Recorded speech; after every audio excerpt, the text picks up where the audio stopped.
Now, in other news, the Kenyan Foreign Affairs Ministry has said there has been no confirmation yet of reports that at least 16 Kenyan truck drivers have been killed in the fighting in South Sudan.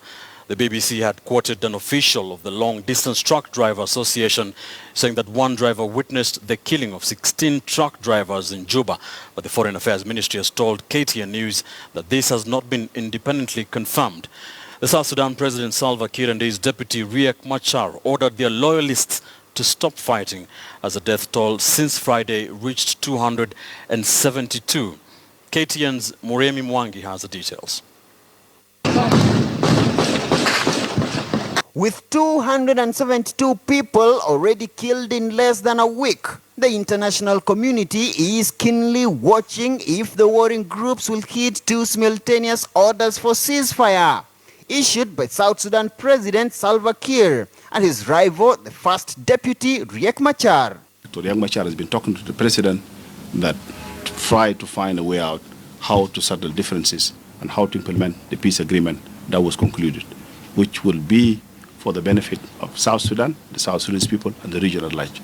But in a fresh twist, South Sudan ambassador in Kenya, Chol Ajongo, now claims the fighting was sparked off by a false social media post made by Machar's personal press secretary, claiming that Dr. Machar was under arrest while he was in a security briefing with President Kiir. And because of this confusion, Victoria's troops who were stationed outside the city, next they decided to move to come and rescue, allegedly to rescue the vice president. And that's what led to where we are.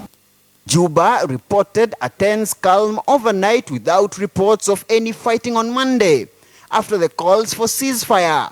But the United Nations High Commission for Refugees wants neighboring countries to open their borders for refugees fleeing the fighting, while members of the United Nations Security Council have been debating the possibility of deploying additional troops to the war-torn country. They will have to tell us how are they going to do that, because I believe South Sudan is a sovereign country, and I've never had any country in Africa that has the airport being managed by United Nations. There have been growing fears among the international community that Kiir and Machar are not in full command of their forces, as previous calls for ceasefire have gone unheeded.